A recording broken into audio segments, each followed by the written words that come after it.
Hi friends, this is Suzy, your Candy Crush guru. It is March 24th, 2023, and I am here to talk about the Candy Crush All-Stars event.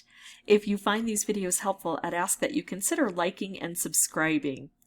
So this is a pretty big thing. In my opinion, the biggest tournament they've ever had.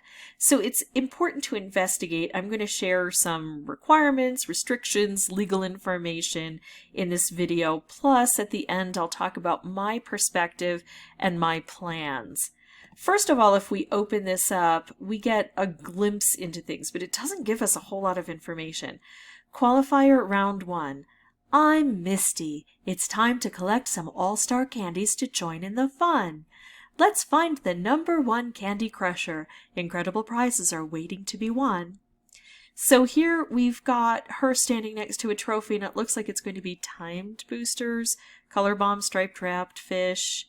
Not really important to me, but this is a bigger tournament than just the qualifier. If we press on the information button here, we don't get a lot of information. It just talks about the standard way to get to the final, which is to make it through one of the 3 qualifier rounds, into the quarterfinals, into the semifinals, and then to the final round. And if we don't go this route, we can try to win some wild card events that will occur. So there's also additional information. There should be under details. There's not. There is under terms and conditions apply. But before we go there, we'll look at the brief information that we get from the King community site. It says, from March 23rd, Candy Crush Saga will be full of star quality and an extra sweet challenge for you. Be ready for the biggest Candy Crush tournament ever. You have now the chance to become the first Candy Crush All-Stars in history. I don't think that's a valid statement. Wasn't there an All-Stars event last year? Didn't people win that? So aren't they the first All-Stars in history? And I'm not even sure that that was the first one. But anyway, be ready for the All-Stars event in your game. And so it says, Candy Crush All-Stars is an exciting competitive tournament in Candy Crush Saga where players need to collect as many All-Star candies as they can to reach the top of the leaderboards and move through the tournament stages. The 10 players, I believe they mean the top 10 players, will be invited to take part in the final, held in London on the 25th of May, where they have the chance at winning a share of a $250,000 prize pool, one of 3 dazzling championship rings in gold, silver, or rose gold, and a ton of in-game rewards. Now notice there are a lot of restrictions, including the fact that the players must be at least 18 years old and available to travel to the UK from the 23rd to the 28th of May. Also, it says terms and conditions apply, participating countries only. And here's that link. So let's just go straight there. If you want a quick recap, here's the information about the rounds. But this is also in the terms and conditions. So let's jump up there. And it says, as an intro, these Candy Crush Saga All-Star Tournament terms and conditions, including any updates, amendments, or supplements thereto, codify the rules and standards of conduct that will apply as a condition to participate in the tournament in CCS. These All-Star rules apply to all players that enter, participate in any round or stage in the tournament. The tournament consists of an online event. Please refer to Section 5 for full details of the format of the event. Now, I don't want to give misinformation or dispute anything they have in their legal rules. However, it has been my experience with Candy Crush events that even if you don't meet the eligibility requirements for the final, you can participate up to the final and still win prizes. That's how it's been in the past. I can't make any guarantees. It says here you need to be eligible to participate in any round or stage of the tournament. But in my experience, even if you're not eligible, you can play and win prizes. You just can't participate in the final. All right, so let's look at some of the really important things. Now, if you are planning to go to London, every bit of this is important.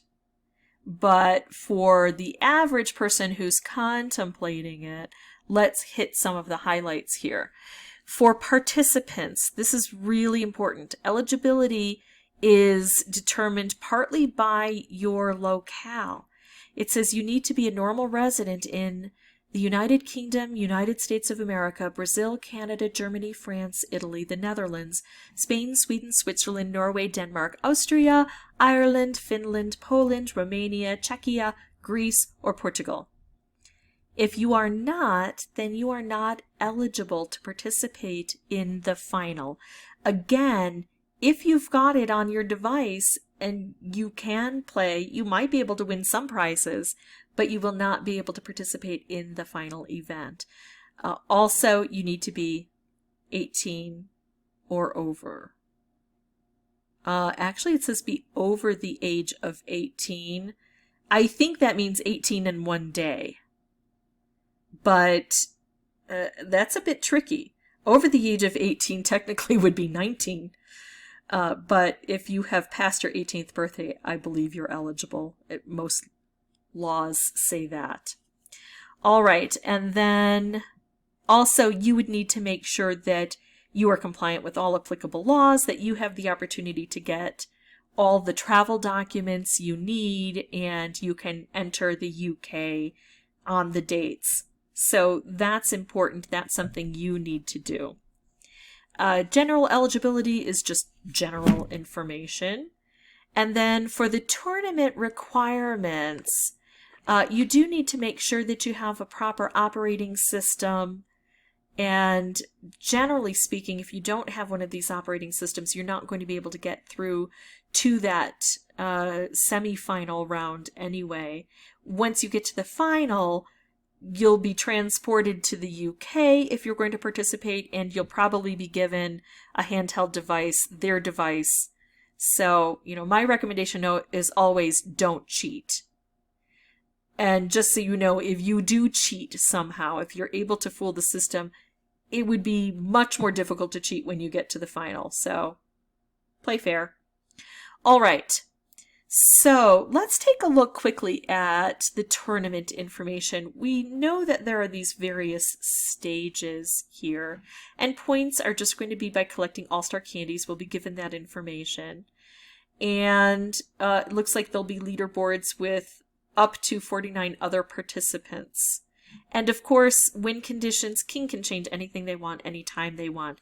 That's pretty standard. Now, here are the stages, and this is important if you want to talk about the timing of various events. So if you're going to participate, you have to make sure that you don't have anything huge in one of these really important time slots so that you can make it all the way to the very end. All right. So let's talk about if you do make it to the final. Well, of course, you need to make sure that you're ready to take on the responsibility of this huge event. It has some perks, but it also has responsibilities. If you win a trip to the UK and you don't win any money in the event, you're still liable for any taxes on that prize. So you might think, oh, free trip. Well, that free trip may come with some tax liability. So be careful about that. And you also have to, sign affidavits of eligibility and all those sorts of things. There's a lot of legal stuff that goes with this. Also, just so you know, if you do participate in the final, King really controls a lot. They get to use your image, your words, your voice in any way they deem reasonable and profitable. And they could take the sweetest person and make that person look like a villain. They could take the rudest person and make that person look charming. They can do anything they want. Also, you will need to sign a non-disclosure agreement. So if you think, oh, I'm going to do this and then I'm going to write this cool book or make a blog or whatever, you'll probably be prohibited from sharing information about your experience. You'll want to tell people what happened, especially if you've been treated rudely, which I can guarantee if you've got 10 people going to the United Kingdom, that means that you're going to be working with a lot of different people and someone's going to treat you rudely and you're going to want to share that information and you're not going to be able to. You've signed a non-disclosure agreement. So it's a double-edged sword. And you just have to be prepared emotionally for that experience. You don't get to have any determination about how you are portrayed, and you don't get to tell people, oh, they portrayed me in a way that wasn't how I wanted it to be. So, yeah, just so you know, that's what you're getting into if you do this tournament. All right, let me go ahead and transition now to the game itself and talk about what I have for my expectations. So with this game, first of all, I'm not planning on jumping in really quickly because I don't want to participate with everybody who is gung-ho. I'm going to wait more towards the end for a couple of reasons. First, I want to be put in the group with the slackers. I've done this with other events before and it has worked well for me. I'm not recommending it to other people. If you really want to do this and make sure you land in London, you have to be committed to giving it your all, and you probably want to start early and make sure that you make it into the qualifier. But that leads me to this idea that I don't want to go to London. Let's say I participate and have fun and I get all the way to the final. I don't think I would be prepared to sign all of those non-disclosure agreements and travel to London and participate in a live broadcast. I don't know. I mean, maybe if that opportunity were presented to me, I might change my mind. But the effort required to make it as one of the top 10 people in all of those countries posted is enormous. And I don't think I have that energy. And honestly, I don't think I have that capability. People with faster computers and faster brains will probably outstrip all of my efforts very easily. So I don't think I'm capable, nor do I think I'm amenable to the effort it would take. But I'm going to participate. I'm just going to do it on my own terms and enjoy the ride and not have any grand expectations. If you do have high expectations, remember that sometimes the reward can be emotionally devastating. So, I mean, you think about all of the people who try to, make it into show business and all of the immense effort that so many people put into honing their craft and getting their big break. And most people don't make it and then go on to do other things in their lives and hopefully rebound emotionally from that disappointment. And even those who do make it often struggle with things like drug addiction and, all of the problems that can come with celebrity, and then sometimes end up losing all of the fortune they made and do other things in life and hopefully can recover from those things emotionally. Now, I'm not saying that this is totally comparable to that, but there are going to be a lot of people who put in a lot of hours dedicated to try to make it to the finals and through the finals. And of those, only 10 people are going to make it to the very top. And then those 10 people are going to have to make some pretty significant commitments in order to participate in the final. And it's a double-edged sword. So I want you to be prepared for that. For me, I'm going to be a slacker. I'm going to have fun. If I totally forget that the tournament is going on and I forget to sign in before the first qualifier and I don't make it in at all, and Oh well, that's okay. That's fine with me. My expectations are very, very low for this. I don't have the time in my life to commit. But if you do, I will be rooting for you. Please feel free to share your experiences below, as long as they don't break any non-disclosure agreements. And that's it for me. If you have any questions or comments, put those in the comment section. And as always, thank you all so much for watching. Good luck. Bye-bye.